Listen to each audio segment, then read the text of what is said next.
4 pekerja proyek gedung tewas dan 3 lainnya sesak napas diduga akibat menghirup gas beracun di Jagakarsa, Jakarta Selatan.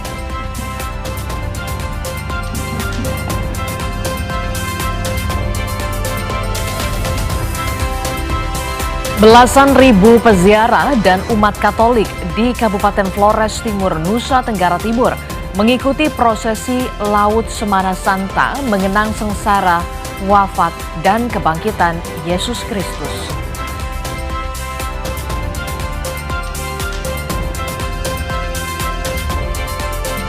Konflik antara Amerika Serikat Israel melawan Iran telah berlangsung lebih dari 1 bulan.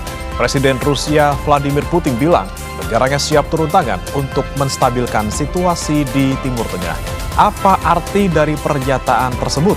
Kita akan bahas dalam segmen Dialog di Sapa Pagi hari ini.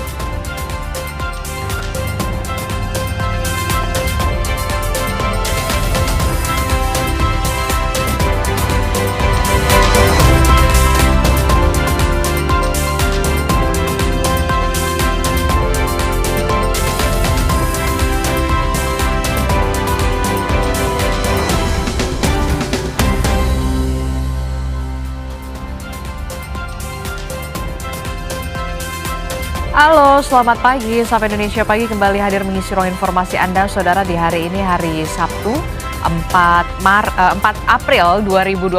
Bersama saya, Adisti Larasati. Dan saya Brema Ratenaya. Hari Sabtu, Adisti, kemarin Jumat Agung, hari ini Sabtu Suci, besok Minggu Paskah. Happy banget nih ya, umat Kristiani di seluruh Indonesia sedang bersama-sama memperingati hari jelang Paskah gitu ya. Dan tidak hanya bagi umat Kristiani, tapi juga seluruh warga Indonesia yang kerjanya normal itu. Kerjanya normal ya, perlu di underline. Underline, di bold, di italic gitu ya. Kerjanya normal ini lagi pada long weekend, macet di Puncak, macet di Karawang, macet di mana-mana di Istilo. Nah itu dia, apalagi kalau di Bogor, Jawa Barat begitu ya, mau menuju ke Puncak. Ini kalau udah di Jagorawi, udah pasti deh kalau udah sore ini udah mulai macet. Kalaupun di puncaknya juga memang sudah macet juga begitu, dari sejak kemarin sampai tadi malam juga masih macet begitu. Bahkan polisi di sana juga sudah memberlakukan sistem one way atau satu arah menuju arah puncak agar mengurangi kepadatan kendaraan. Tentu saja ini menjadi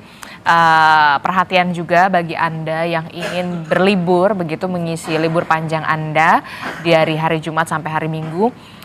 Agar tahu waktu-waktu yang pas supaya tidak kena macet, khususnya kalau mau ke arah Puncak, ke Bandung begitu ya, Surabaya, ke Bogor, dan ke Surabaya, ke Solo, semuanya harus dipersiapkan lah, jangan sampai kena macet begitu ya. Ngomong-ngomong soal liburan, biasanya kalau udah habis liburan nanti hari Senin kembali lagi bekerja. Nah ini kita akan dikagetkan. Dikagetkan kenapa itu? Ternyata harga-harga pada naik, Adisti. Aduh, pusing. Jadi dikasih libur dulu nih. Senang-senang. Harga tempe naik, harga tahu naik, harga plastik naik. Ini kamu pasti deg-degan karena kan bentar mau lagi ya. hidung kan? Kak, hidung saya udah bener sih.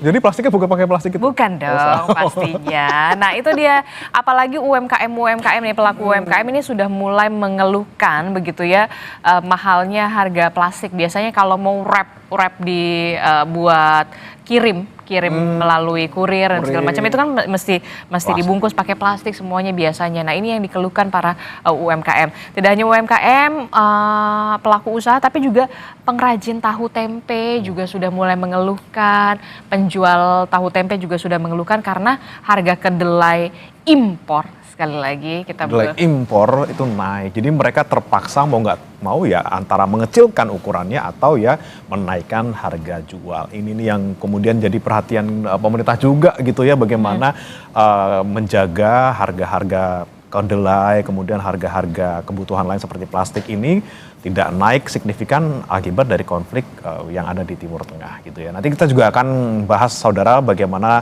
perkembangan terkini terkait dengan konflik di Timur Tengah di segmen Dialog. Namun kita akan ke informasi pertama dulu di Sapa Indonesia Pagi hari ini, di mana ada gudang suku cadang yang digunakan sebagai bengkel kendaraan bermotor di Jalan Cendrawasih Raya, Cengkareng, Jakarta Barat ludes terbakar. Peristiwa yang terjadi pada Jumat malam ini sempat membuat warga panik lantaran besarnya kobaran api.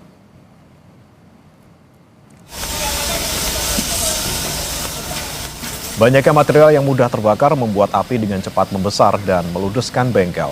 Dugaan sementara api berasal dari korsleting listrik dari salah satu ruangan bengkel. Api bisa dipadamkan usai 20 unit mobil dan puluhan petugas damkar tiba di lokasi.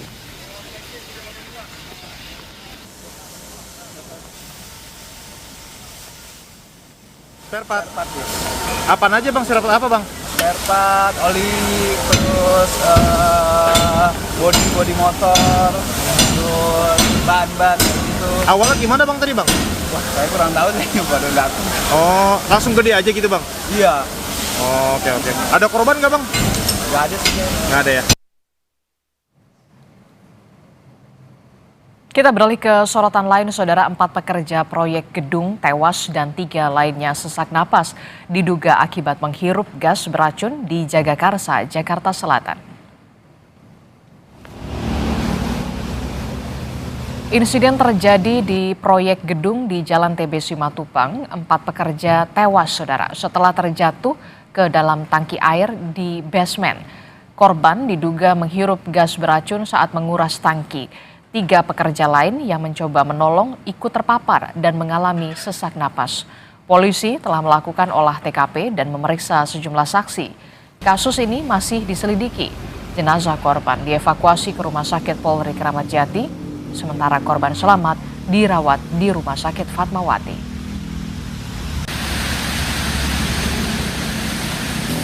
Saya kira mau jatuh dari atas, bukan jadinya. Ternyata Karena dari gas itu, dugaannya dari lubang gas pak ya? dari lubang gas. Lagi nggali apa gimana pak? Ya, kurang tahu juga saya juga. Tapi totalnya 4 4 orang katanya sih yang pekerja kayaknya bangunan proyek kayaknya. proyek. Itu bangun apa sih pak? Katanya sih buat inian, buat kampus katanya. Tapi di depannya dijual gitu. Masih dari Jakarta, saudara, seorang suami histeris mengetahui sang istri tewas dalam kecelakaan di Jalan Hutan Jati, Kalideres, Jakarta Barat. Diduga sepeda motor yang ditumpangi istrinya tertabrak iring-iringan truk TNI.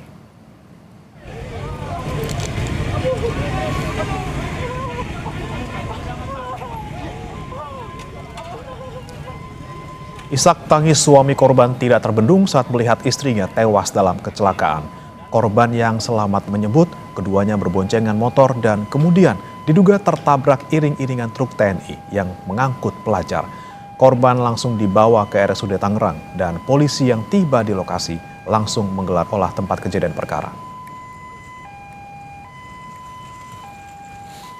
Saya kan bawa motor, terus diklakson, saya ke pinggir, motor disenggol dari belakang.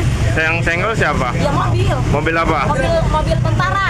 Mau kesenggol. Bawa anak sekolah kayaknya. Oke jatuh. Terus yang ini korban gimana? Ya langsung di situ langsung nyungsep gitu, berdua sama saya juga nyungsep. Oh gitu. Masih soal peristiwa kecelakaan, saudara, sebuah minibus tertabrak kereta komuter lain saat melintas di Jalan Soleh Iskandar, Kota Bogor, Jawa Barat. Diduga sopir tidak konsentrasi saat mengemudi.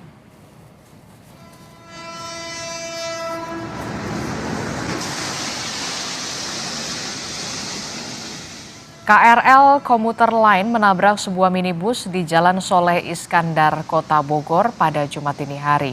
Diduga pengemudi kurang konsentrasi hingga menerobos pembatas rel kereta dan tersangkut. Pengemudi berhasil menyelamatkan diri sebelum tabrakan. Akibat insiden ini, perjalanan KRL relasi Bogor-Jakarta Kota sempat terganggu.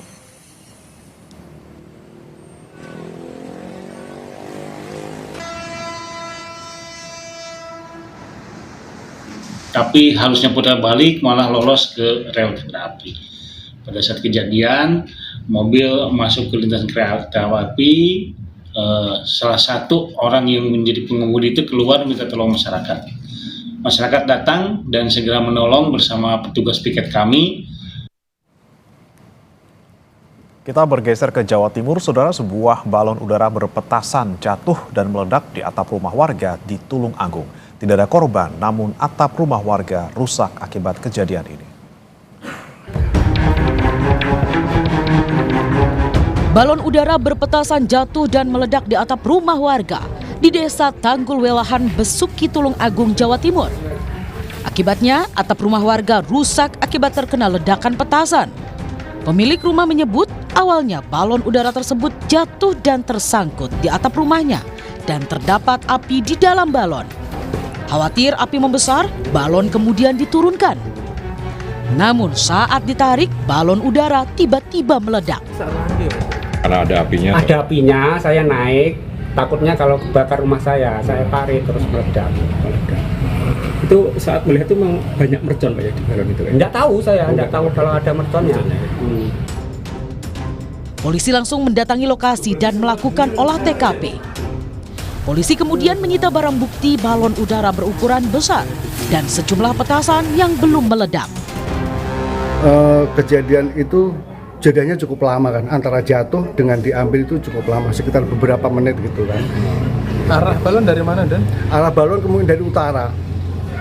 Dari utara. Ini dari desa yang sama atau dari desa sebelah? Kita tidak bisa memastikan dari mana desanya, tapi memang ukurannya balon cukup besar. Rekan-rekan bisa lihat sendiri ukuran balon lebih besar.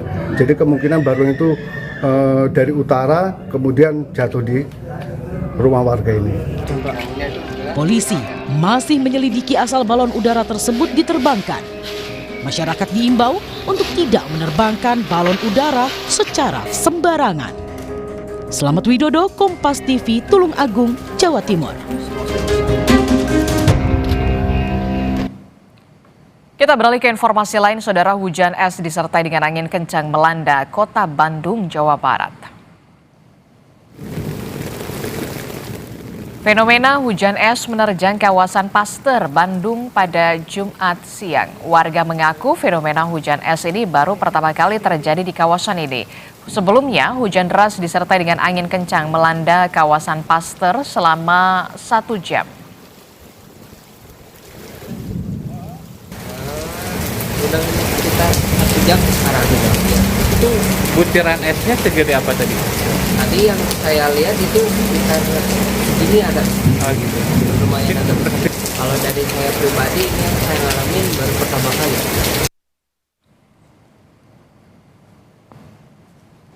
Saudara, jenazah Mayor Anumerta Infantri Zulmi Aditya Iskandar, salah satu prajurit TNI yang gugur di Lebanon, akan tiba di tanah air pada hari Sabtu ini. Keluarga kini menunggu kedatangan jenazah di rumah duka. Ucapan bela sungkawa masih terus mengalir di rumah duka Mayor Anumerta Infantri Zulmi Aditya Iskandar di Cimahi, Jawa Barat. Mayor Zulmi menjadi salah satu dari 3 prajurit TNI yang gugur dalam misi perdamaian dunia di Lebanon. Rencananya pemakaman akan dilakukan di TMP Cikutra, Bandung pada Minggu pagi. Sabtu itu udah tiba di Jakarta, penyerahan antara jenazah ke negara. Kering kita jemput itu di hari Sabtu. Insya Allah malam minggunya itu insya Allah itu udah tiba di rumah duka. Jenazah 3 prajurit TNI penjaga perdamaian yang gugur di Lebanon dalam proses pemulangan ke tanah air. Keluarga korban, saudara, berharap pemerintah mendesak PBB untuk melakukan investigasi secara terbuka.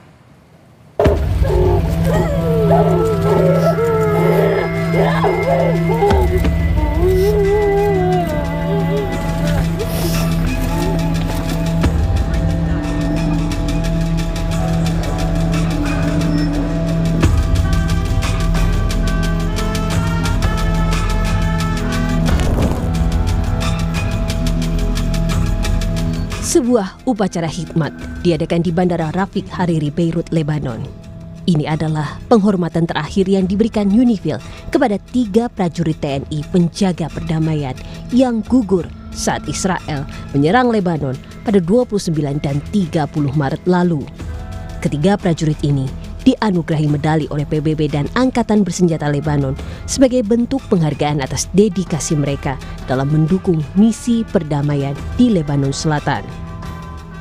Their sacrifice reminds us of the reality of peacekeeping, and it is carried forward by people like them, brave, committed, and selfless. We owe them more than remembrance. We owe them continuity. Di tanah air, keluarga telah bersiap untuk pemakaman 3 prajurit TNI yang diperkirakan tiba pada hari Sabtu. Keluarga berharap percepatan pemulangan jenazah dan meminta pemerintah mendesak PBB untuk melakukan investigasi secara terbuka dan transparan terkait penyebab meninggalnya korban.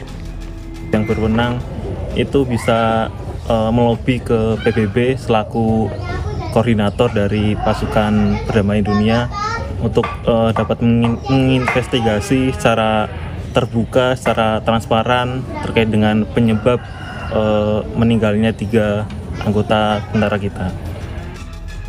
Wakil tetap Indonesia untuk PBB Umar Hadi menyebut serangan bertubi-tubi Israel ke Lebanon Selatan menyebabkan 3 pasukan perdamaian asal Indonesia tewas. Indonesia menuntut penyelidikan menyeluruh oleh Perserikatan Bangsa-Bangsa secara transparan. We demand the Security Council to keep abreast of the investigation and to immediately follow up the results. We demand that the perpetrators must be held legally accountable. Immunity must not become the standard, and attacks against peacekeepers must not be repeated nor tolerated. Investigasi terhadap kematian 3 prajurit TNI tengah dilakukan oleh PBB. PBB memerlukan waktu karena situasi di lapangan yang masih dalam status konflik. PBB berkomitmen untuk mengungkap fakta secepat mungkin. Investigations by us are underway, and despite the challenging situation on the ground, these investigations take time as technical experts examine physical evidence on the scene. General, is for it to be done as quickly as possible, as safely as possible. We do not want to see a situation where those who are investigating an attack or an incident are they themselves put in harm's way as part of that investigation. Serangan mematikan ke pasukan perdamaian PBB di Lebanon UNIFIL dikecam dunia. Dunia sepakat setiap serangan yang disengaja terhadap personel penjaga perdamaian PBB merupakan pelanggaran serius terhadap hukum humaniter internasional. Tim Liputan, Kompas TV. Duta Besar Iran untuk Indonesia Muhammad Boroujerdi bertemu dengan sejumlah tokoh Islam Indonesia di kediaman mantan Ketua Umum Pimpinan Pusat Muhammadiyah Din Syamsuddin di Cilandak, Jakarta Selatan pada Jumat pagi. Pertemuan ini sebagai tanda terima kasih atas dukungan tokoh Islam di Indonesia kepada Iran yang tengah melawan agresi Amerika Serikat dan Israel. Pertemuan juga dihadiri sejumlah tokoh Islam berbagai kelompok termasuk MUI. Selain menyampaikan terima kasih, Boroujerdi juga mengajak mengkampanyekan perdamaian. Din Syamsuddin juga menyampaikan agresi Amerika Serikat Israel terhadap Iran yang berlangsung lebih dari 1 bulan sebagai tindakan yang tidak dapat dibenarkan baik dari segi politik, hukum maupun juga masuk kami hukum internasional. Din juga berharap perang segera berakhir dan bangsa Iran kembali bangkit. Bahwa serangan Amerika Serikat dan Israel atas Iran itu tidak memiliki alasan yang dapat dibenarkan, unjustified action dari segi politik internasional dan hukum internasional. Ini segera berlalu dan Iran, bangsa Iran, umat Islam di Iran bangkit untuk terus-menerus bersama-sama membangkitkan peradaban Islam. Dan آقای دکتر محبت کردن و معرفی کردن. ما امروز اینجا هستیم تا هم از شما تشکر بکنیم، از مردم اندونزی، از دولت اندونزی به خاطر حمایت‌هایی که از ایران میکنه و همین که راجع به آخرین وضعیت جنگ در منطقه آسیای غربی با شما صحبت کنیم. البته هر وقت که آقای دکتر اجازه بده. Saudara, Amerika Serikat membombardir jembatan B1 yang menghubungkan kota Karaj dan ibu kota Iran di Teheran di Provinsi Al-Borz. Informasinya akan hadir usai jeda di Sapa Indonesia Pagi.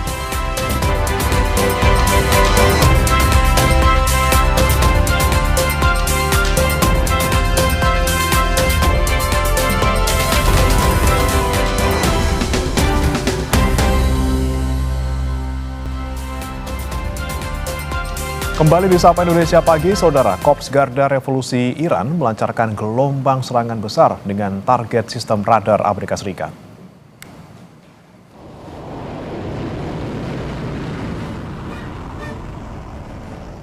Iran mengklaim telah melancarkan serangan terhadap aset Angkatan Laut Amerika Serikat di seluruh kawasan dan di Palestina.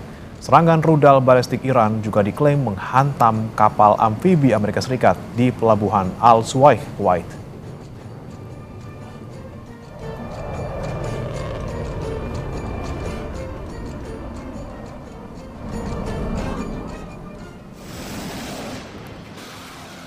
Media pemerintah Iran juga merilis cuplikan yang diklaim sebagai serangan drone terhadap pangkalan udara Muwafaq Salti di Yordania yang menampung pasukan Amerika Serikat.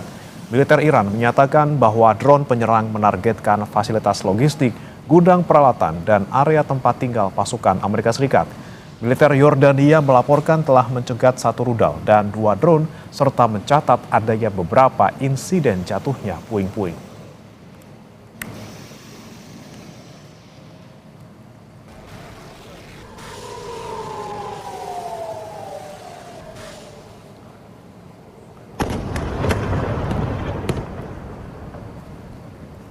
Rekaman yang diambil pada hari Kamis menunjukkan rudal Iran kembali menghantam permukiman warga di Petah Tikva, Israel.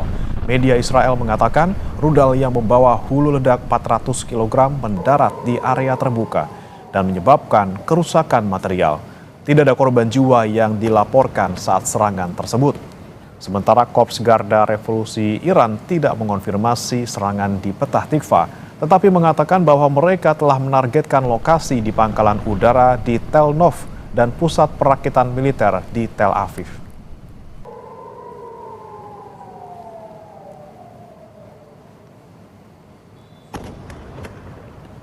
Amerika Serikat membombardir jembatan B1 yang menghubungkan ibu kota Karaj dan ibu kota Iran, Teheran, di provinsi Al-Borz. Jembatan tersebut disebut-sebut sebagai jembatan tertinggi di Timur Tengah.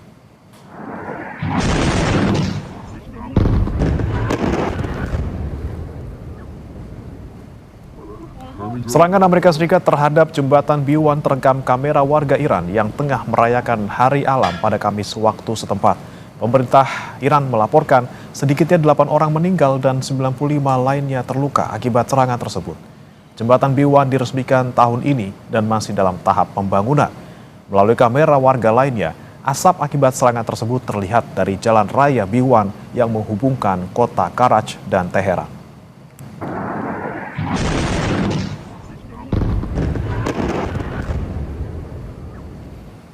Trump dalam akun media sosialnya mengatakan sebagai berikut, Saudara. Jembatan terbesar di Iran runtuh, tidak akan pernah digunakan lagi. Masih banyak lagi yang akan menyusul. Sudah saatnya Iran membuat kesepakatan sebelum terlambat dan tidak ada lagi yang tersisa dari apa yang masih menjadi negara yang hebat.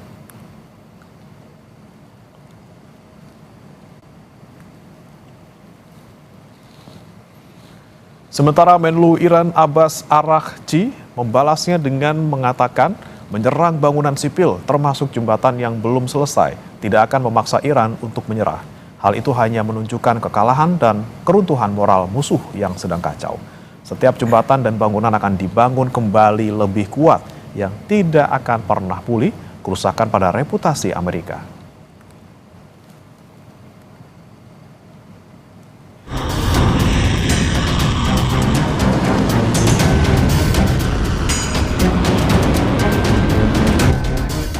Memasuki pekan kelima sejak perang di Iran meletus, Presiden Amerika Serikat Donald Trump mengklaim sudah semakin melemahkan kekuatan Iran. Dalam pidatonya di Gedung Putih pada Rabu waktu setempat, Trump menyebut telah melenyapkan Angkatan Laut dan melumpuhkan Angkatan Udara Iran. We've done all of it. Their Navy is gone, their Air Force is gone, their missiles are just about used up or beaten.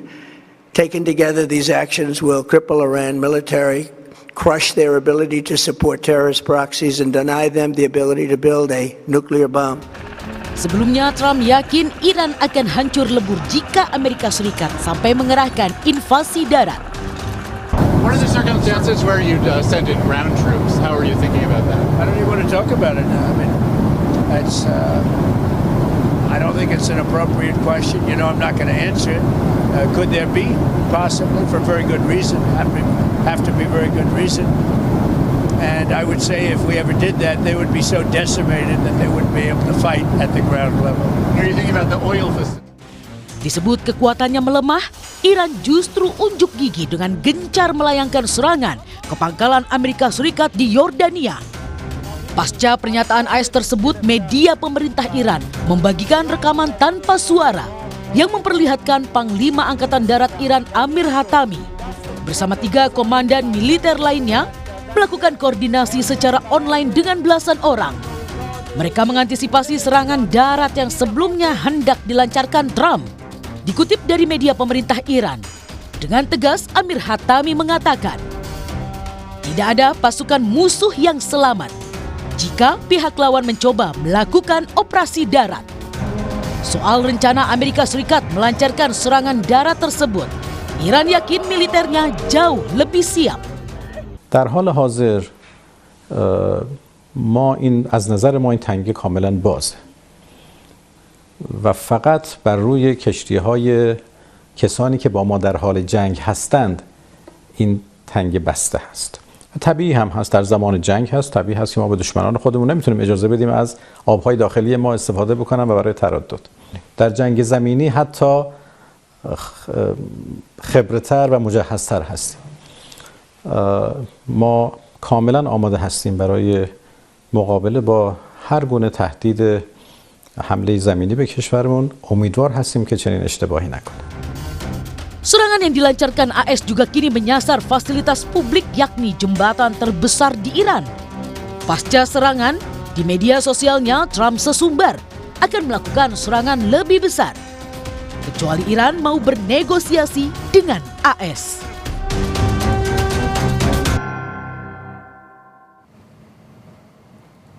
Konflik antara Amerika Serikat Israel melawan Iran telah berlangsung lebih dari 1 bulan. Presiden Rusia Vladimir Putin bilang negaranya siap turun tangan untuk menstabilkan situasi di Timur Tengah. Apa arti dari pernyataan tersebut? Kita akan bahas dalam segmen dialog usai jeda berikut.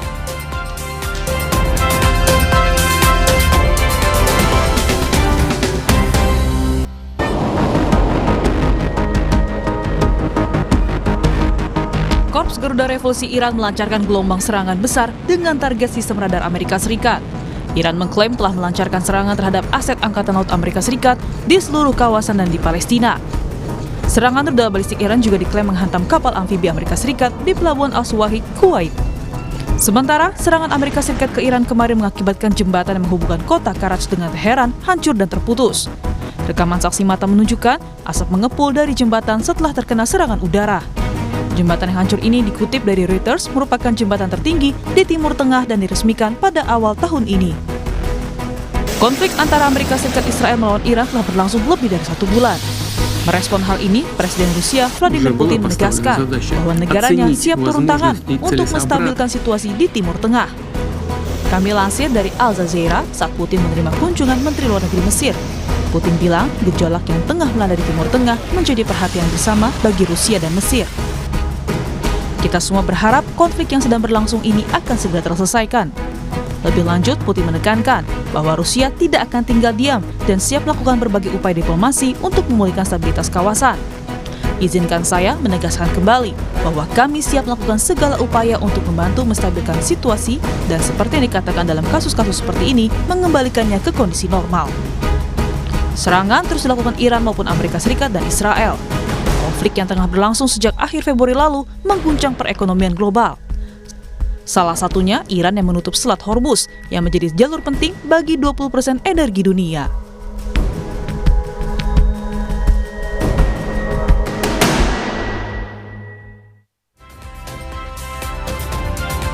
Terima kasih Anda masih bersama kami dalam Sapa Indonesia Pagi. Saudara, Presiden Rusia Vladimir Putin menegaskan kesiapan negaranya untuk turun tangan dalam menstabilkan situasi di Timur Tengah. Dalam pertemuannya dengan Mesir, Putin bilang gejolak ini jadi perhatian bersama bagi Rusia maupun Mesir. Lalu, akankah Rusia turun tangan dapat memberhentikan perang ini? Kita bahas bersama dengan Duta Besar RI untuk Rusia di tahun 2008 hingga 2011 melalui sambungan daring. Sudah ada Pak Hamid Awaludin. Selamat pagi, Assalamualaikum Pak Hamid. Pagi, Waalaikumsalam. Ya, Pak Hamid, ini kalau kita lihat kan pernyataan Presiden Rusia Vladimir Putin yang mengatakan akan turun tangan. Lalu kemudian pertanyaannya begini, ketika seorang Putin akan turun tangan, Rusia akan turun tangan, akankah bisa meredakan konflik, Pak Hamid? Ya, pertama ya, kita lihat dulu apa motifnya Putin melakukan itu. Motif dulu, karena motif itu menentukan actionnya. Jadi gini, perang ini membuat Rusia sendiri mengalami persoalan ekonomi. Kenapa? Memang dengan perang ini harga minyak naik. Mestinya Rusia kan gembira ya, karena harga minyak naik. Diuntungkan. Ya, tetapi jangan lupa dengan perang ini ekspor Iran ke negara Timur Tengah dalam bentuk makanan, logistik, gandum, biji-bijian, kemudian alat-alat perang, dan sebagainya dan seterusnya. Contoh nih, tahun 2025, ya, volume perdagangan antara Rusia dan Saudi Arabia saja itu 15 miliar dolar Amerika. Perang ini tentu transaksi itu tidak terjadi lagi kan. Rusia juga mengekspor banyak bahan makanan ke Mesir, ke Syria, Aljazair, Turki. Semua ini terhambat gara-gara perang. Karena itu dia memiliki motif untuk menawarkan diri bagaimana dia terlibat menghentikan ini perang. Jadi perspektif itu yang saya lihat. Bahwa Rusia punya kepentingan untuk menstabilkan kawasan tersebut. Sebab sendiri mengalami kerugian ekonomi bila perang ini berkelanjutan. Itu motifnya sebenarnya. Oke, jadi memang walaupun harga minyak saat ini sedang naik begitu dan diuntungkan Rusia, tapi kemudian ada motif lain yang kemudian menjadi salah satu dugaan dasar kemudian mengapa Presiden Putin ini bisa atau mau berinisiatif untuk turun tangan untuk bisa meredakan konflik, karena salah satunya ada tadi Anda katakan ada motif perdagangan juga, jalur perdagangan yang terhambat begitu ya akibat konflik di Timur Tengah ini. Nah, yang kemudian jadi pertanyaan ketika seorang Putin akan turun tangan untuk meredakan konflik, apakah ini bisa benar-benar dilakukan atau kemudian butuh peran lain begitu ya, negara-negara lain, salah satunya adalah Mesir? Ya, bisa saja, bisa saja. Namun melihat gelagat Trump itu ada gengsi melibatkan Rusia dalam konteks ini, ada gengsi, kan? Sehingga butuh upaya serius dari Rusia untuk diterima menjadi faktor penentu menghentikan perang ini. Amerika pasti memiliki pride, harga diri melibatkan Rusia di sini. Ya. Dan saya kira juga ya, Trump membaca psikologinya, Putin membaca psikologi Trump bahwa sebenarnya Amerika ini sudah tidak mampu melanjutkan perang, sehingga dia menawarkan diri. Siapa tahu Trump tertarik, tapi mengetahui psikologi Trump terlampau tinggi harga dirinya untuk melibatkan Rusia. Oke. Nah, kalau saya Putin cerdas dalam konteks ini. Dia mengetahui Amerika tidak mampu lagi melanjutkan perang ini. Oke, walaupun memang seorang Putin sudah menyadari kalau seorang Trump ini sudah tidak mampu lagi untuk bisa melanjutkan perang ini dalam skala panjang begitu ya. Tapi kemudian ada harga diri seorang Trump, Presiden Amerika Serikat, untuk kemudian bisa menerima kalau memang Amerika Serikat dalam hal ini Trump ini sudah tidak sanggup lagi begitu. Nah, yang jadi pertanyaan. Apalagi Trump kan melihat sekutu Amerika di Eropa kan tidak ada yang mau membantu. Itu dia paham betul psikologis sekutunya itu. Sehingga dia berpikir mungkin tiba saatnya saya terjun dan menawarkan diri bagaimana perang ini tidak berkelanjutan. Oke, kalau kemudian sosok Trump, karakteristik seorang Trump ini punya pride begitu ya, punya gengsi dalam tanda kutip yang cukup tinggi. Yang jadi pertanyaan selanjutnya adalah bagaimana kemudian Rusia, Presiden Putin begitu ya untuk bisa masuk atau diterima oleh Trump ketika Putin ini menawarkan diri untuk menjadi turun tangan lah untuk meredakan konflik dibantu oleh negara Mesir. Dengan cara seperti apa, negosiasi seperti apa, diplomasi seperti apa kalau menurut Anda? Yang pertama, saya kira Rusia harus meyakinkan Amerika apakah melalui pihak ketiga seperti Mesir atau negara-negara lain agar Amerika bisa menghentikan perang. Sebab yang bisa menghentikan perang ini kan hanya dua orang, Netanyahu dengan Trump, tidak ada yang lain. Namun sekarang sekali lagi Putin melihat kondisi Amerika babak belur di medan perang, kemudian kondisi domestik Amerika yang sangat keras menantang perang ini. Nah, dalam konteks inilah Putin yang membuka diri, wahai Amerika, wahai Trump, kamu ini sudah terkepung dengan persoalan di medan perang, persoalan domestik, apakah tidak sebaiknya kita membicarakan hal ini? Tetapi celah untuk itu dengan melihat karakter Trump, saya kira masih susah. Karena Trump ingin menghentikan perang, ya, dengan dirinya sendiri supaya tidak kehilangan muka kan. Dia mengatakan, dan itu sudah lama saya katakan sejak awal perang, bahwa yang bisa menghentikan ini adalah Trump dengan cara dia sendiri yang mendeklarasikan kami menghentikan perang karena mission is accomplished. Jadi dia membangun alibi bahwa misinya telah terselesaikan sehingga kami sudah tidak perlu melanjutkan perang. Itu yang ada di kepala perang Trump sekarang. Tapi kemudian kalau kita lihat kan Rusia dan Amerika Serikat punya hubungan yang tidak terlalu baik begitu. Apakah ini akan justru beresiko bagi Rusia untuk bisa masuk ke dalam lebih dalam antara Amerika Serikat dan juga Israel kalau menurut Anda skenarionya? Ya itulah yang saya katakan bahwa celah keterlibatan Rusia untuk menghentikan perang ini dalam bentuk negosiasi dan diplomasi agak susah. Karena cara pandang Trump itu gengsi, tidak mau melibatkan seterunya untuk menyelesaikan masalah ini. Ada gengsi besar di situ. Pokoknya bagaimana perang ini berhenti kalau dia sendiri yang menghentikan. Tapi kan ada di perencanaan Amerika. Nah ini yang kemudian saya kasih perbandingan Anda ya. 20 tahun Amerika berperang dengan Taliban di Afghanistan kan? Iya.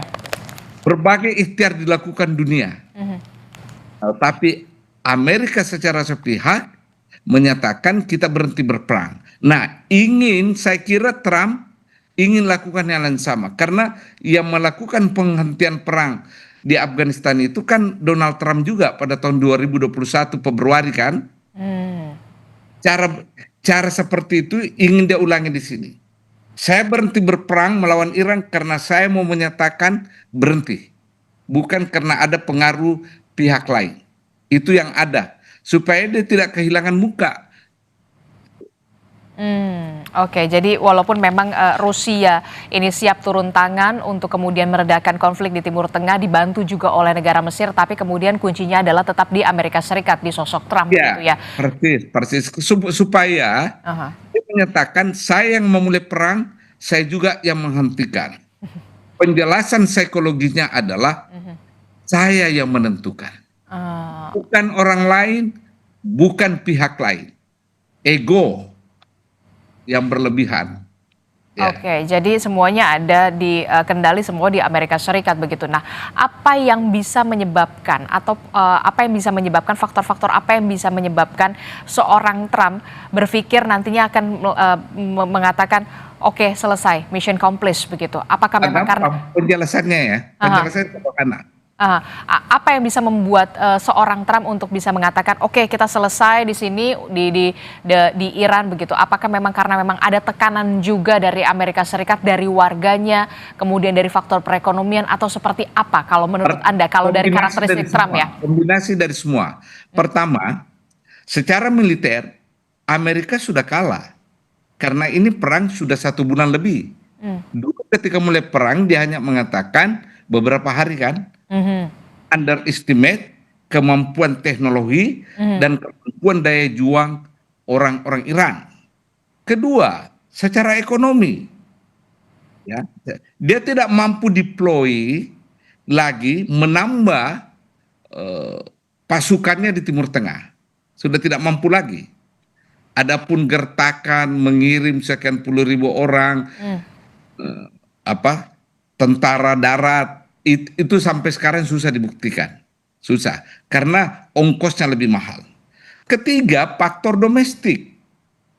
Tekanan rakyat Amerika, menurut statistik, sudah 11 juta rakyat Amerika di berbagai kota itu menantang perang ini.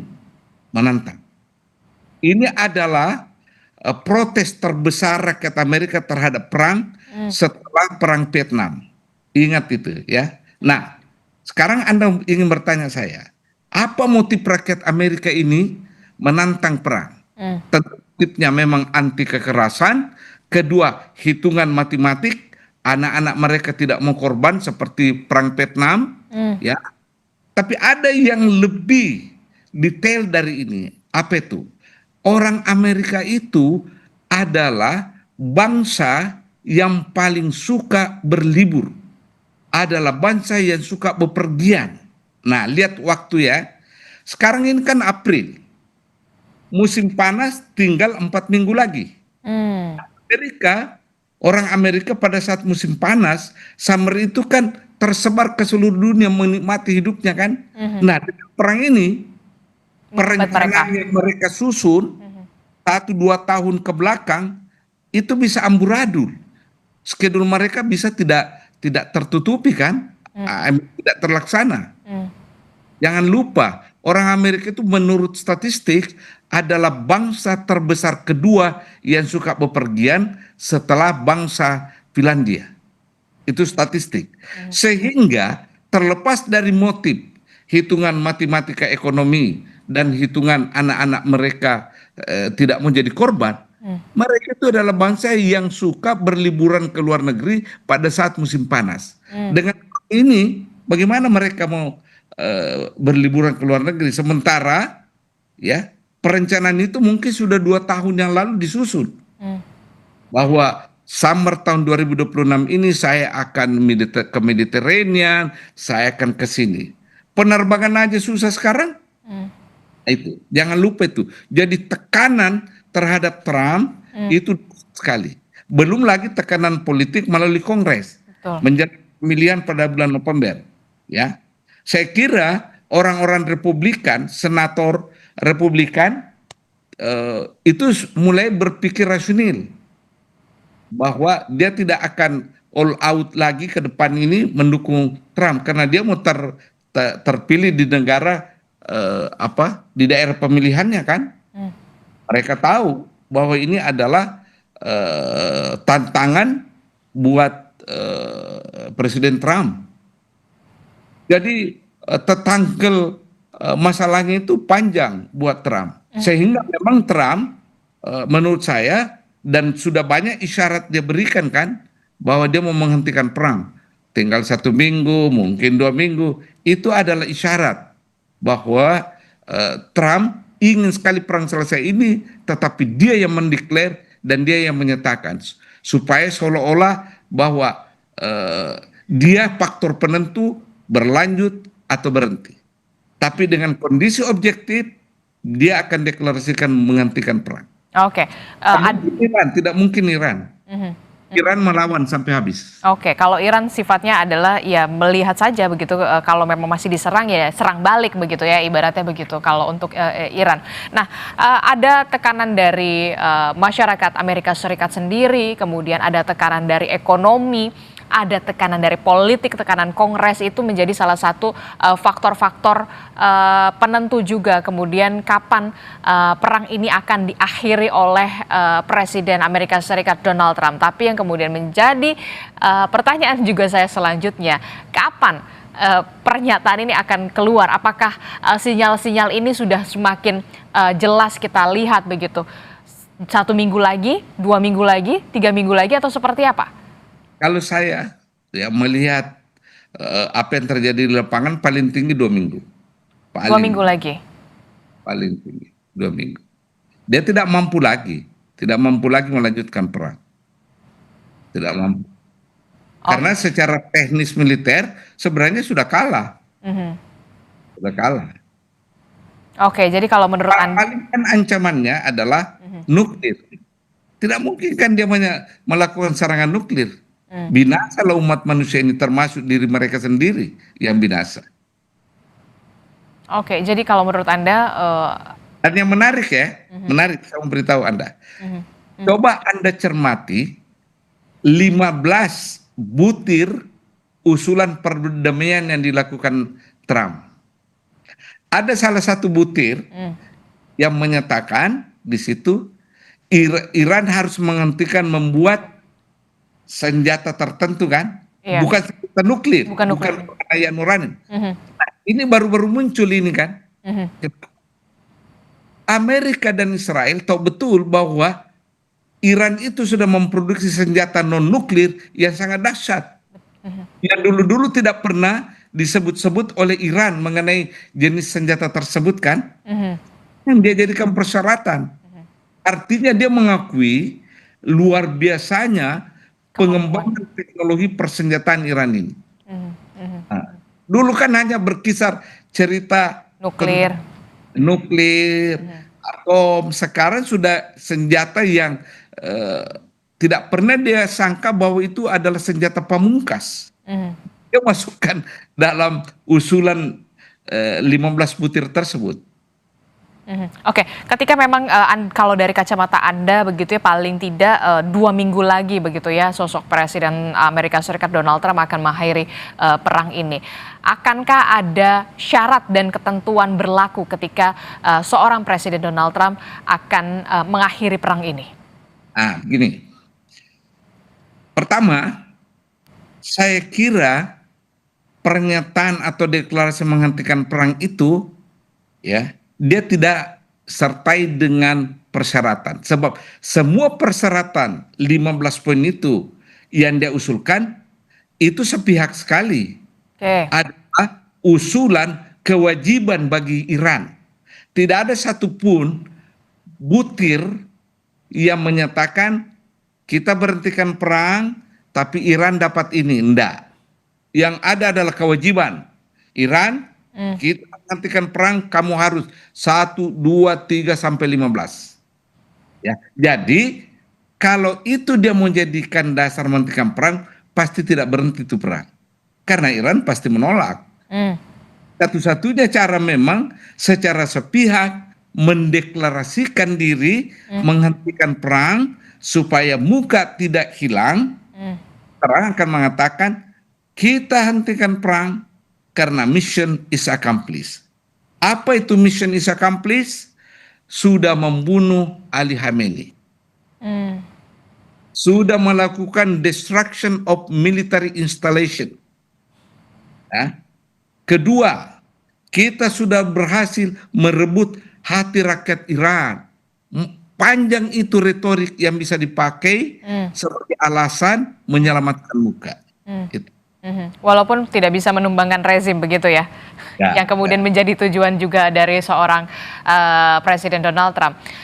Terakhir saya ingin tanya juga, ketika memang sudah Amerika Serikat akan mendeklarasikan, mendeklar kalau semuanya sudah selesai, perang diakhiri, kalau menurut Anda tanpa syarat begitu ya, Tapi yang kemudian menjadi pertanyaan, bagaimana dengan Iran? Apakah dengan serta-merta akan kemudian mengikuti saja atau kemudian... Gini. Nah, itu yang jadi pertanyaan. Kalau deklarasi penghentian perang dilakukan Amerika, berarti Amerika tidak melakukan serangan kan? Otomatis Iran tidak akan melanjutkan perang kalau tidak ada yang menyerang. Tapi ada persoalan tersisa di sini. Apa itu? Bagaimana perang Iran melawan Israel? Ya kan? Karena itu kan tadi sepihak Amerika menyatakan. Dan Israel pasti tetap punya rasa ingin menggempur habis-habisan juga Israel. Ini juga yang harus dipikirkan. Amerika mungkin selesai, tapi bagaimana Iran dengan Israel? Oke, berarti dalam konflik di Timur Tengah ini walaupun memang Rusia bersiap untuk bisa turun tangan, itu juga tidak akan punya arti yang cukup signifikan begitu ya untuk bisa mendamaikan ketiga negara ini. Sangat signifikan, ya. Apakah Amerika melanjutkan perang atau tidak? Kalau berhenti signifikan stabilisasi Timur Tengah itu, ya, terutama konteks Iran. Namun yang tersisa kan hubungan atau kelanjutan perang antara Iran dan Israel. Meskipun menurut saya ya, perang antara Iran dan Israel tidak dahsyat lagi karena militer Israel lumpuh oleh serangan-serangan Iran. Ya. Termasuk juga pembukaan Selat Hormuz nanti akan bertahap akan dilakukan atau seperti apa? Ya, walaupun pada akhirnya seperti itu. Karena itu kan senjata pamungkas Iran mengenai perang ini dalam melawan Amerika ya. Oke, baik, terima kasih Duta Besar Republik Indonesia untuk Rusia di tahun 2008 hingga 2011. Begitu kita harapkan juga sesuai dengan prediksi Anda begitu ya, 2 minggu lagi. Semoga begitu ya, karena memang tidak ada yang berharap dengan adanya perang dari Timur Tengah ini. Terima kasih Pak Hamid Awaludin telah bergabung bersama kami. Sehat selalu. Assalamualaikum, selamat pagi. Selamat pagi, terima kasih ya. Saudara, informasi penting lainnya masih akan kami hadirkan. Salah satunya adalah belasan ribu peziarah dan umat Katolik di Kabupaten Flores Timur, Nusa Tenggara Timur mengikuti prosesi Laut Semana Santa mengenang sengsara, wafat, dan kebangkitan Yesus Kristus.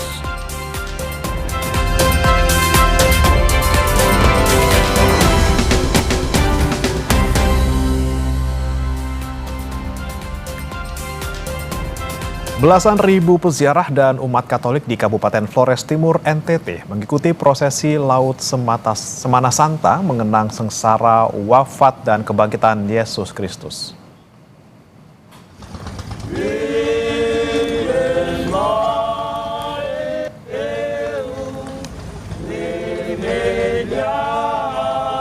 Dalam prosesi ini, patung Yesus tersalib diarak ribuan peziarah menggunakan ratusan kapal yang dimulai dari Kapela Tuan Menimu di pantai Kota Rowido menuju Kapela Santo Antonius di pantai Kuce.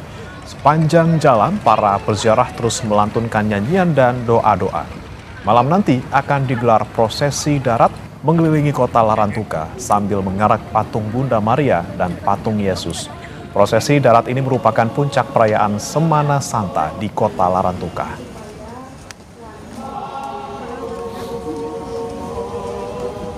Terharu sama lebih dekat dengan Tuhan. Yang kemarin-kemarin karena saya tidak ikut, tapi saya dengar waktu COVID juga tidak jalan begitu lancar. Lalu sekarang ini masa momen yang agak terbaik lah. Umat Katolik mengikuti ibadat Jumat Agung di Gereja Katedral Jakarta.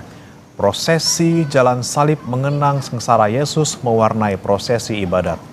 Ibadat Jumat Agung di Gereja Katedral Jakarta dibagi menjadi 3 sesi, dimulai dari pukul 12 siang dan dilanjutkan sesi kedua dan ketiga pada pukul 3 dan 6 sore. Mengambil tema kepedulian kepada keutuhan alam ciptaan, Gereja Katedral menjalankan butir kelima ajaran sosial gereja yang terinspirasi dari ensiklik Laudato Si yang pernah ditulis oleh Paus Fransiskus.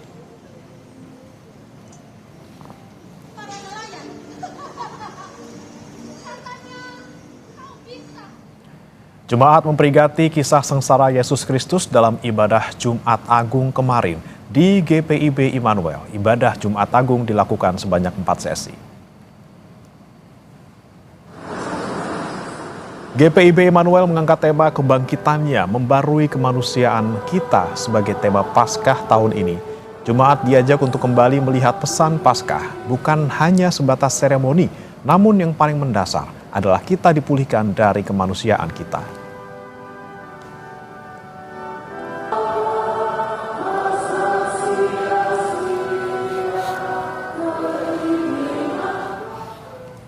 Saudara, meski gedung gereja mengalami kerusakan setelah terdampak gempa, umat Katolik Raja Kembes dan Bunda Hati Kudus Yesus di Desa Rumengkor tetap akan menggelar ibadah Jumat Agung.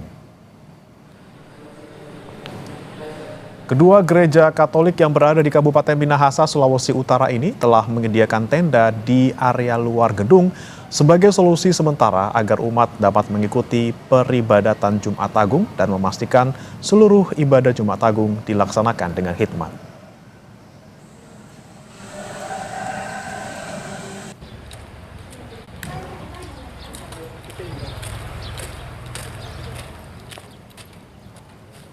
Dari Jakarta, saudara, pada rangkaian Tri Hari Suci menyambut Paskah, hari ini diadakan Misa Vigili Paskah.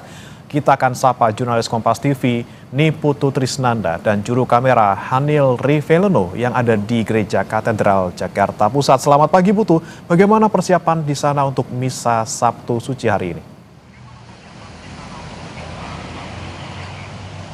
Ya, selamat pagi Bremana dan juga saudara. Sampai dengan pagi hari ini kita lihat suasananya tidak jauh berbeda begitu ya jika dibandingkan dengan kemarin pada saat Jumat Agung, di mana Gereja Katedral Jakarta tentu saja ini sudah bersiap untuk menyambut umat yang nanti akan melaksanakan rangkaian Tri Hari Suci Paskah, di mana pada hari ini nanti malam dan juga sore hari ini akan ada perayaan Vigili Paskah atau Misa Malam Paskah yang nantinya akan diselenggarakan dalam 2 sesi begitu. Dan kalau kita lihat bagaimana situasinya saat ini, terakhir tercatat bahwa Gereja Katedral Jakarta ini mempersiapkan setidaknya ada 5.000 kursi yang terbagi ke beberapa area di wilayah Gereja Katedral Jakarta, di mana yang utama di dalam gereja ini mampu menampung sekitar 800 umat. Kemudian ada juga di area tenda, kemudian ada di Gua Maria, ada di Plaza Maria, yang total semuanya ini memang menampung 5.000 umat yang nantinya akan menjalani prosesi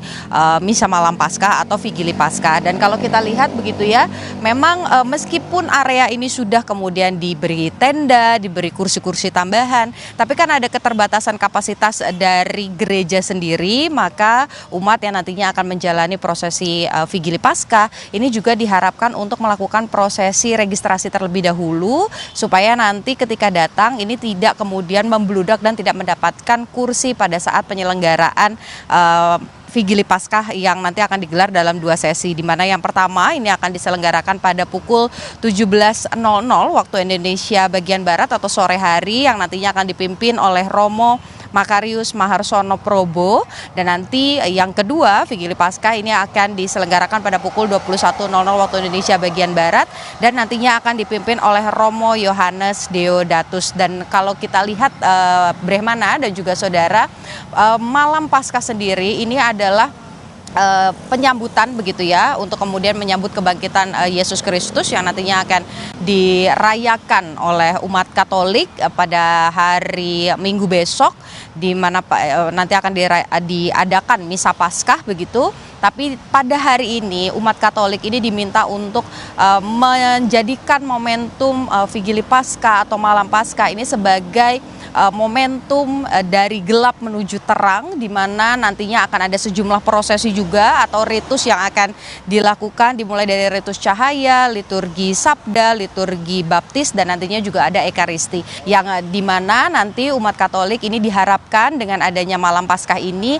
akan kemudian mendapatkan ketenangan dan juga mengamini dalam setiap langkah-langkahnya, dalam setiap perilaku tindak tanduknya, bahwa ini adalah momentum bagaimana umat Katolik berangkat dari kegelapan menuju terang dengan bangkitnya Tuhan Yesus Kristus. Jadi kita nanti akan sama-sama menunggu, begitu kalau kita lihat pengamanan sudah dilakukan, kursi-kursi juga sudah disiapkan. Tentu harapannya nanti umat yang sudah datang, sudah registrasi ini tidak membawa barang secara berlebihan, karena memang kalau kita lihat begitu tidak banyak ruang ataupun tempat penyimpanan barang, jadi diharapkan agar tidak ada kehilangan ataupun juga hal-hal yang tidak diinginkan. Umat ini dihimbau untuk membawa barang secukupnya dan nanti langsung masuk ke area-area yang sudah disediakan. Dan karena tadi ada kapasitas yang juga menjadi satu keterbatasan, begitu hanya mampu menampung 5.000 umat Katolik saja untuk datang ke Gereja Katedral Jakarta, maka dari Gereja Katedral Jakarta ini juga menyiapkan misa secara online yang nantinya bisa diakses oleh umat Katolik melalui YouTube Komsos Katedral Jakarta. Jadi tidak perlu khawatir begitu, karena yang disampaikan adalah yang diharapkan juga oleh romo-romo yang ada di Gereja Katedral Jakarta adalah kekhidmatannya, agar umat Katolik ini bisa mengintrospeksi diri dan juga mengamini nilai-nilai ataupun juga pesan-pesan dari Tuhan Yesus Kristus dengan merayakan kebangkitannya pada perayaan Paskah nanti. Bremana. Baik, persiapan sudah dilakukan di sana, dan bagi umat yang ingin datang langsung bisa registrasi terlebih dahulu. Terima kasih Niputu Trisnanda dan juru kamera Hanil Rivelino di Gereja Katedral Jakarta. Saudara, libur panjang akhir pekan ini kami akan mengajak Anda menikmati kuliner di sejumlah daerah. Tetap bersama kami di Sapa Indonesia Pagi.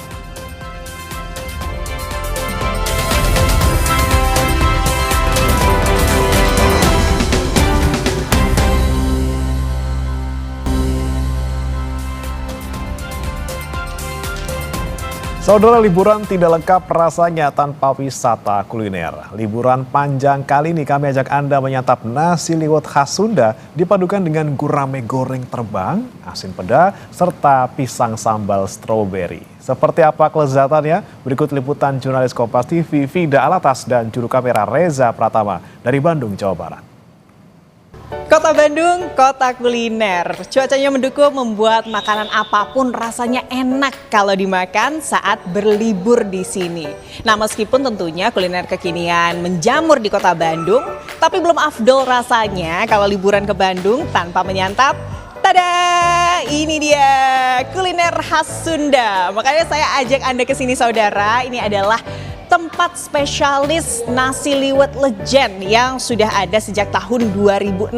Tapi tenang, nggak perlu jauh-jauh ke Parongpong karena saya sedang berada di cabangnya yang ada di Kota Bandung, tepatnya di kawasan Laswi, Kota Bandung. Yang pertama di sini ada menu nasi liwet gurame terbang. Aduh, ini guramenya udah ngedadah-dadahin saya nih, minta dicicipin rasanya. Nah, ini adalah gurame terbangnya yang digoreng tentunya dengan crispy dan crunchy luarnya, tapi tentunya primadonanya ada di sini nih. Nah, nasi liwetnya kita buka bareng-bareng ya. 3, 2, 1.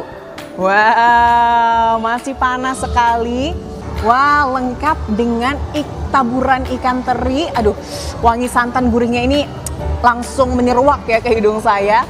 Nasi liwet panas, gurame goreng terbang, dan ini nih yang nggak boleh ketinggalan kalau nyicipin nasi liwet adalah asin peda dengan sambelnya. Oke, kita scoop nasi liwetnya. Wah, mantap.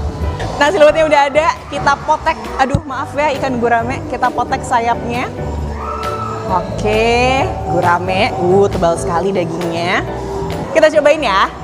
Sambelnya yang banyak.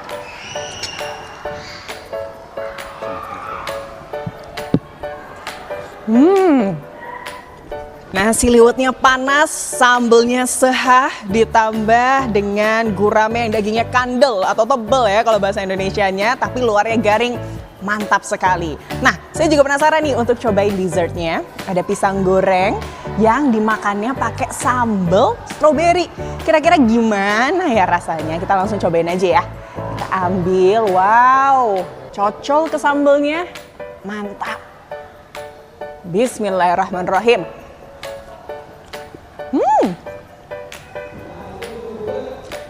Wow,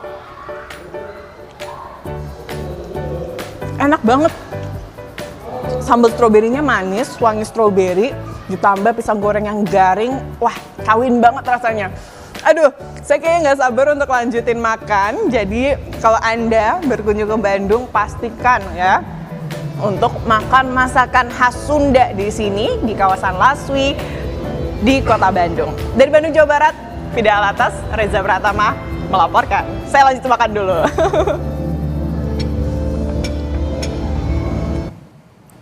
Saudara, bakso Balungan di kawasan Sanur menjadi salah satu kuliner unik yang terus diburu warga. Dengan ciri khas tulang iga sapi dalam sajiannya, bakso ini menawarkan rasa gurih kuat yang berbeda dari bakso pada umumnya. Di kawasan Sanur, sebuah kuliner legendaris masih bertahan dan terus diburu penikmat bakso. Bakso Balung Pak Rebo hadir dengan ciri khas potongan tulang iga sapi yang memberikan sensasi rasa gurih, kuat, dan berbeda dari bakso pada umumnya. Istilah balung sendiri merupakan sebutan dalam bahasa Bali yang berarti tulang, khususnya tulang daging seperti iga sapi yang dimasak bersama kuah untuk menghasilkan kaldu yang lebih kaya rasa. Berdiri sejak tahun 2001, tempat makan ini konsisten menyajikan bakso dengan kuah yang direbus bersama balung sapi, sehingga menghasilkan cita rasa yang kaya dan menggugah selera. Dalam satu porsi, pengunjung akan mendapatkan bakso yang disajikan bersama tipat atau ketupat, lengkap dengan potongan tulang iga dengan harga sekitar Rp22.000. Iya, bakso Pak Rebo. Menjual apa ya? Ada bakso sapi sama bakso ayam, tapi lebih tepatnya menunya itu bakso balungan sama ya bakso sapi tadi masih agak halus gitu lah, nggak begitu kasar gitu. Nyarinya itu bakso balungnya gitu, bakso balung yang ada iganya itu dia. Iga sapi, cuma bagian tulang rusuknya dia. Ya kalau kita jualnya udah yang udah potong-potongan, biasanya kan masih ada yang panjang-panjang gitu. Kalau kita udah dipotong jadi agak mudah makannya gitu. Porsiannya itu kita ada di harga 22 sih. Satu porsi soalnya udah ada teksnya juga gitu.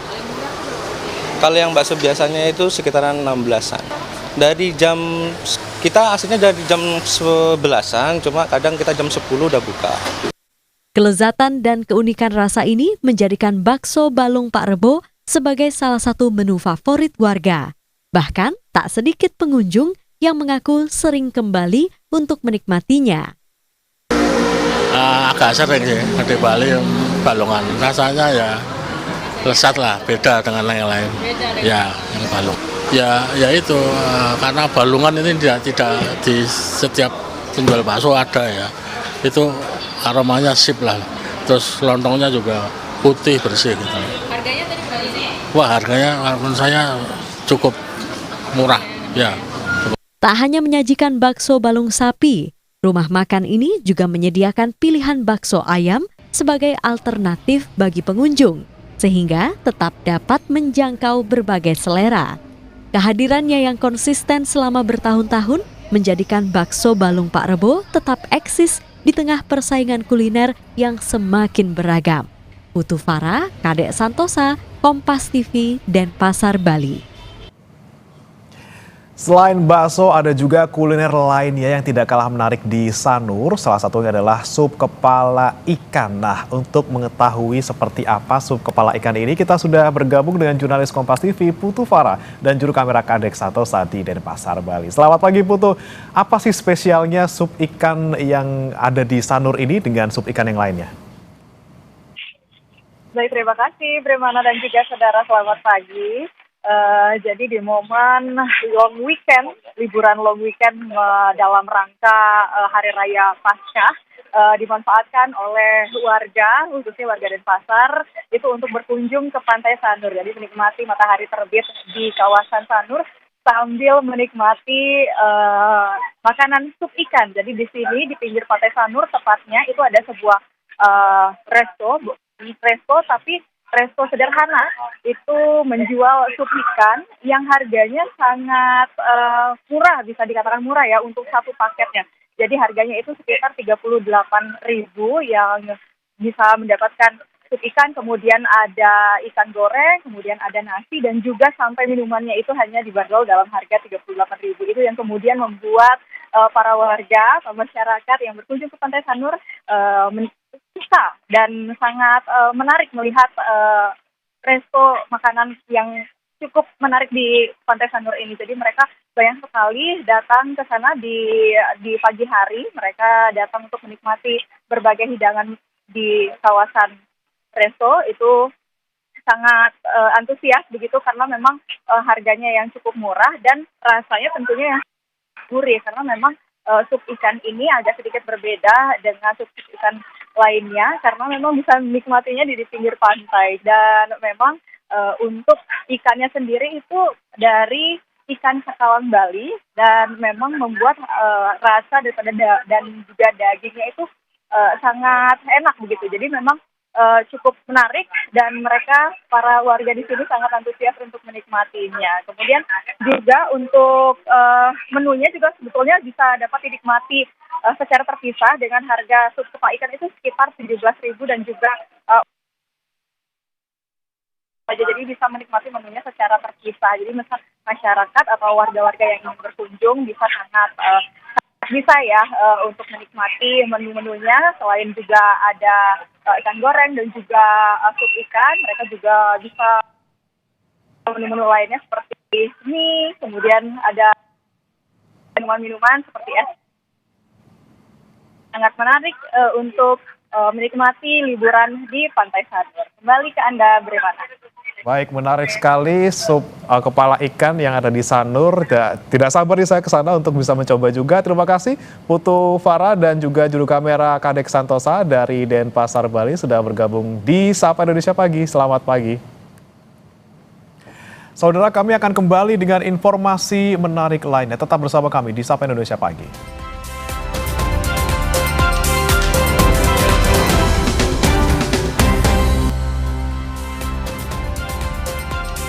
Tiba juga kita di paruh akhir Sapa Indonesia Pagi hari ini. Saudara, ada tradisi unik Jumat Agung kembali digelar di Filipina dengan pemeragaan penyaliban Yesus Kristus yang menarik perhatian dunia.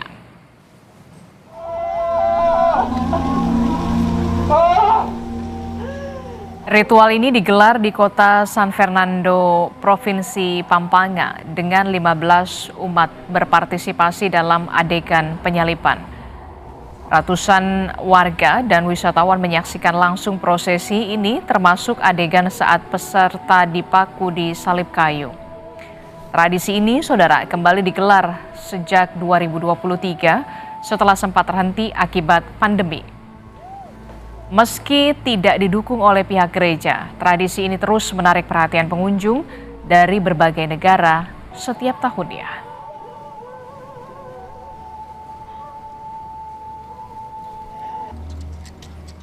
Kahit may krisis, mahal ang gasolina, pumunta pa sila dito. Kahit mainit ang panahon, siguro dahil magdadasal din sila, kagaya ko na matigil na yung gira sa gitnang silangan ko. Ayun po yung pinalangin ko sa taas ng cross. Kasi tatuloy yung naglalaban, yung buong mundo na ang nasasaktan. Isa na tayo doon. Kaya siguro po, pagkata Lunes, mangahoy na lang ako. Nagtaas na ng LPG. Hindi na namin ma-reach. Ratusan umat Katolik di Nigeria menggelar prosesi jalan salib sambil menyoroti kesulitan ekonomi yang tengah melanda.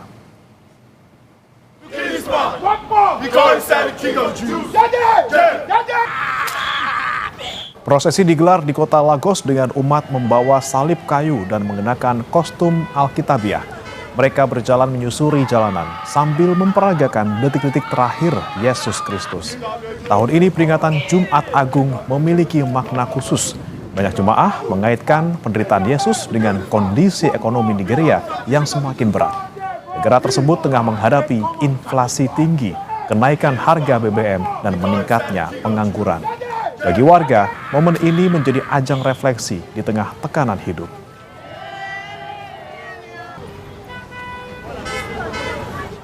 The death and resurrection of Christ means hope to me as a Catholic, that no matter what the challenges are, no matter what my circumstances are, I can still begin anew, because that was what he said in one of his stations of the cross. There's hope. No matter what the economic situation is, there's hope.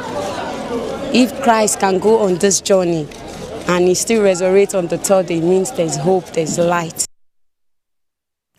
Nah, berita yang satu ini, saudara, bisa jadi referensi Anda jika ingin mengisi libur akhir pekan ini di Korea. Nah, ratusan warga memadati Danau Sokchon Lake di Seoul saat bunga sakura bermekaran lebih awal menandai datangnya musim semi. Rekaman video ini memperlihatkan pengunjung berjalan di jalur yang dipenuhi bunga sakura yang tengah bermekaran. Sebagian mengabadikan momen, sementara lainnya menikmati suasana taman sakura. Seorang pengunjung menyebut pemandangan ini sangat indah dan berkesan. Pemerintah kota akan menggelar Festival Sakura Danau 2026 pada 3 hingga 11 April untuk menyambut musim semi.